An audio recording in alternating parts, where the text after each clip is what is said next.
안녕하십니까, 우인석입니다. 자, 오늘은 지난번에 6번째로 드렸던 질문, 용접을 하고자 하는 모재의 청결 상태가 용접에 어떤 영향을 보일까? 자, 이 부분에 대해서 이야기를 해보도록 하겠습니다. 자, 어떤 분야에나 기초 지식은 굉장히 중요하다고 생각합니다. 용접에서도 기초 지식이 있고, 기초라고 하는 부분이 있고, 또 그 기초 지식을 기반으로 해서 우리가 용접을 해 나가고 있습니다. 하지만 대부분의 용접을 시작하시는, 우리 진입을 하는 그 사람에게 있어서 기초를 단단하게 배우기란 또 쉽지가 않습니다. 왜냐하면 폴리텍도 그렇고 일반 직업전문학교의 용접학과도 그렇고 이 고객의 욕구를 충족시키고자 한다면 쉽지가 않은 것입니다. 왜냐? 고객은 곧 바로 용접을 배우고자 학원을 찾은 사람이고 수강생이고, 그 수강생은 현업에 가서 이 용접을 배워서 직업을 찾고 일을 시작해서 월급을 받고 이렇게 생계를 유지하는, 돈을 벌고자 하는 목적이 있습니다. 그래서 대부분의 사람들은 성인이고 또 그 성인은 가정을 이루고 있고 시간이 없다는 이야기죠. 그래서 기초 지식을 단단하게 익히고 용접 실습을 하고 이렇게 용접을 단단하게 배워나갈 수 있는 이 고객의, 용접 수강생의 어떤 상황이 여의치가 않다는 겁니다. 자, 그러면 학원이나 이 교육기관은 어떻게 해야 되는 것일까요? 사실 지금은 이 고객의 입맛에 맞추어서 수업을 하고 있는 실정입니다. 그 말은 무슨 말이냐 하면, 거의 모든 학원의 수업 시간의 100% 중 70% 이상은 실습에 치우쳐져 있습니다. 그리고 30%, 사실 30%의 이론이 있지만 이 용접의 기초를 이해하고 또 받아들이는 데 있어서 본인이 이 재료, 금속 재료 또는 기계, 어떤 이 공학과 출신이 아닌 이상 용접 실습과 이론을 병행하기란 쉽지가 않으리라 생각이 됩니다. 그렇지만 몇몇 사람은 밤에 가서 이론 책을 공부하고 또 주간에는 학원에서 실습을 병행하고 이렇게 착실하게 잘하시는 수강생도 있습니다. 하지만 대부분의 사람은 집에 가서 책을 펴지를 않습니다. 자, 문제는 거기에서 출발합니다. 자, 그래서 서두에 또 서론이 좀 길어졌는데요. 여기 용접 결함과 대책, 이거는 굉장히 기본적인 내용입니다. 하지만 처음에 이 책을, 이 페이지를 읽을 때는 저 역시도 그랬고 분명히 이해가 되지 않습니다. 이해가 되지 않아도 기초 지식이기 때문에 머리에 담아야 되는 부분이기도 합니다. 그래야 본인이 실제 연습을 하든 훈련을 하든 현장에 가서 용접을 하든 원인과 대책을 빨리 찾고 수정할 수 있으리라고 생각합니다. 자, 그러면 다시 되돌아와서 제가 드린 질문에 가장 근접한 결함으로는 기공이 있습니다. 기공. 자, 기공도 용접 결함의 종류에 해당이 되는데, 여기 여러 가지의 용접 결함이 있습니다. 이 결함을 두 가지로 여러분은 구분해서 생각해 볼 필요가 있습니다. 자, 어떻게 구분을 하여 생각을 해야 하냐 하면, 하나는 용접을 시작하기 전부터 이미 어떤 결함이 생길이라는 걸 예상할 수밖에 없는, 다시 말해서 준비를 잘 하지 않으면 발생될 수밖에 없는 결함이 있습니다. 자, 그 다음으로는 준비가 잘 된 상태지만 용접을 어떤 용접 방법으로 잘 용접을 했느냐에 따라서 발생되는 결함. 이렇게 두 가지로 나눌 수 있으리라고 생각합니다. 자, 하지만 기공은 용접하기 전부터 기공이 생길 걸 예상할 수 있는 결함입니다. 자, 그 이유는 원인을 보도록 하겠습니다. 기공 발생의 원인은, 자, 1. 용접 분위기 가운데 수소 또는 일산화탄소의 과잉. 2. 용접 부의 급속한 응고. 3. 모재 가운데 유황 함유량 과대. 4. 강제에 부착되어 있는 기름, 페인트, 녹 등. 5. 아크 길이, 전류 조직의 부적당. 6. 과대 전류의 사용. 7. 용접 속도가 빠르다. 자, 그럼 원인이 이런 건데 나머지 다 이해하지 않아도 됩니다. 이거는 기억하셔야 됩니다.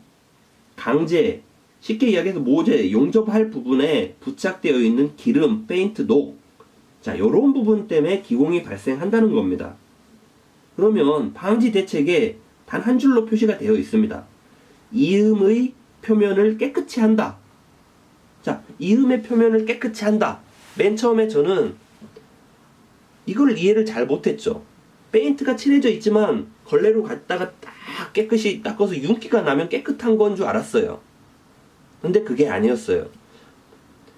이 페인트를 벗겨내고 이 쇠의 본연의 이 쇠가 나오는 게 깨끗한 겁니다.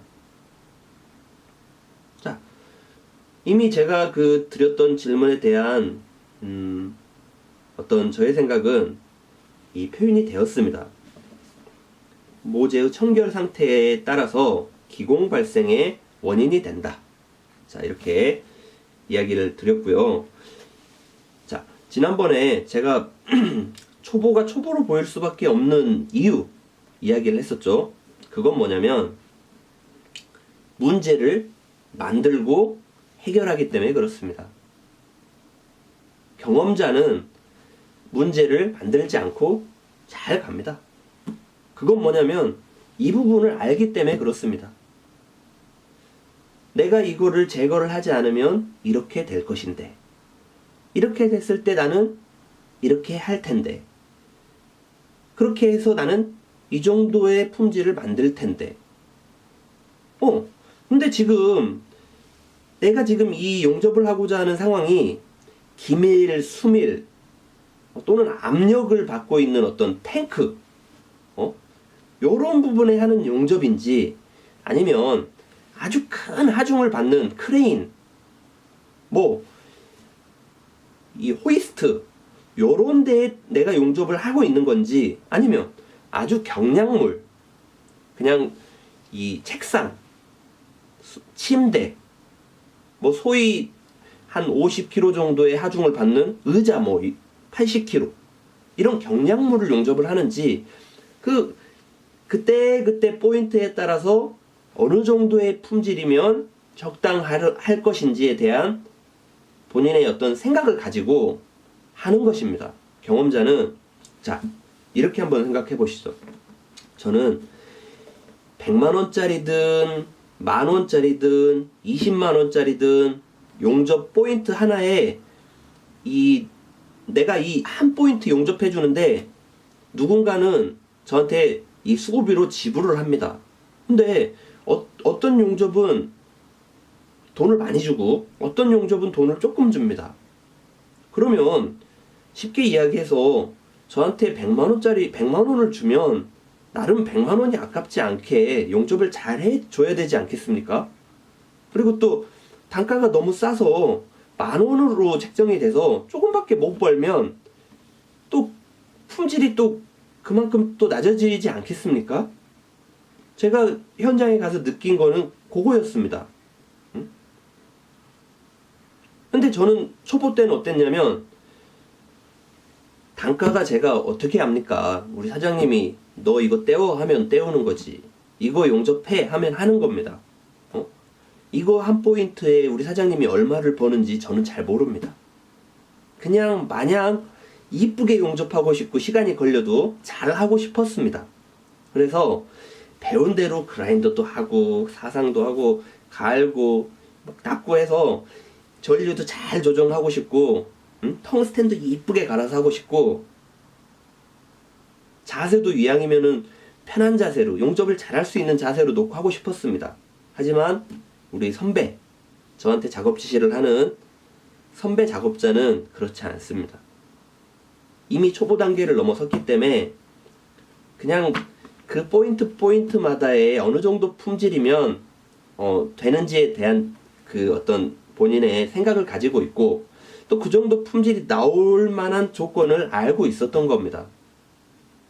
그래서 때로 나한테 작업 지시를 하는 다른 선배 작업자는 페인트나 녹이 있는데도 또 그냥 용접을 하기도 합니다.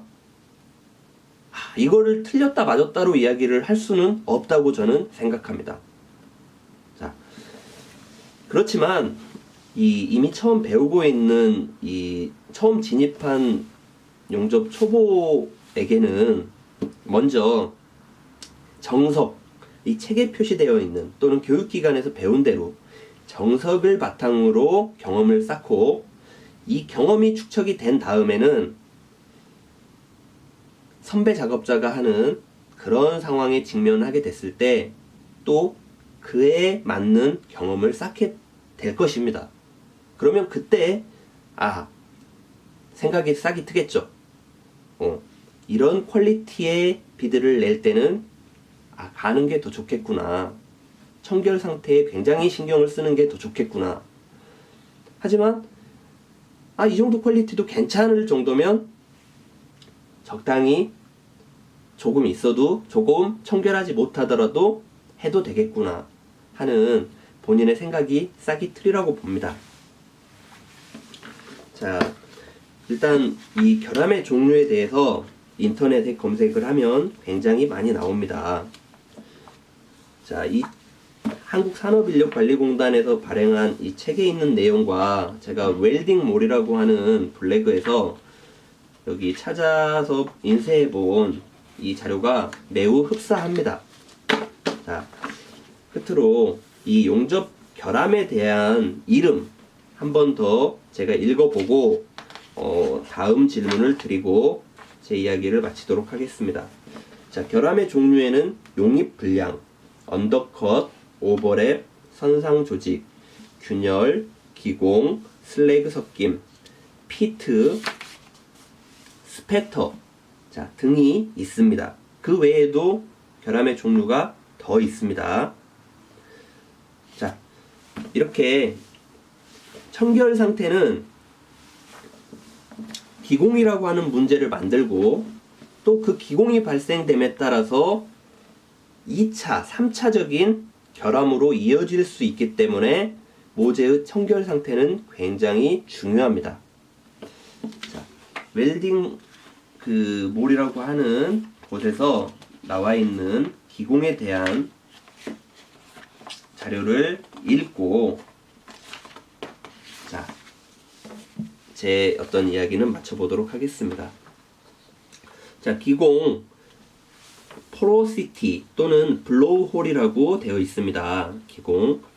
자, 용접부에 작은 구멍이 산재되어 있는 형태로서 가장 취약적인 상황으로 용접부를 완전 제거한 후 재용접하여야 한다.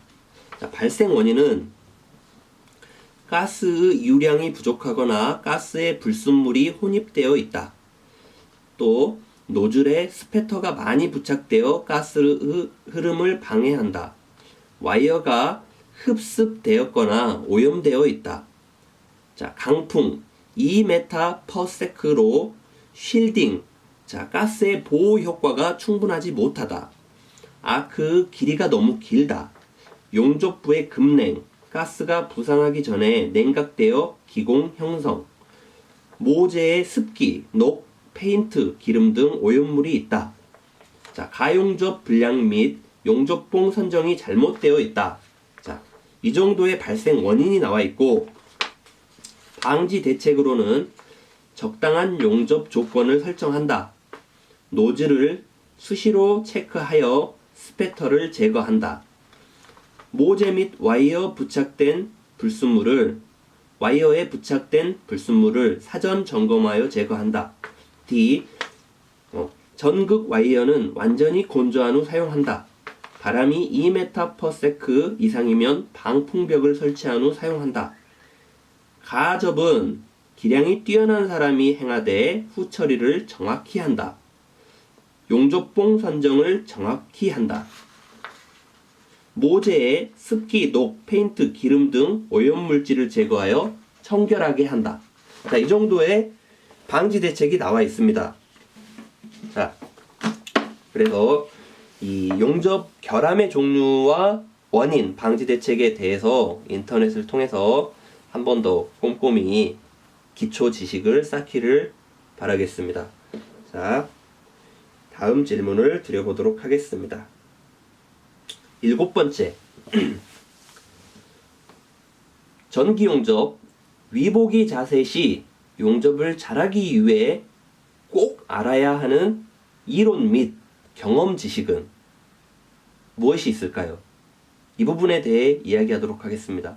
제가 전기 용접 기능사 자격증 시험을 볼 때 전기 용접 위보기를 해야 했습니다.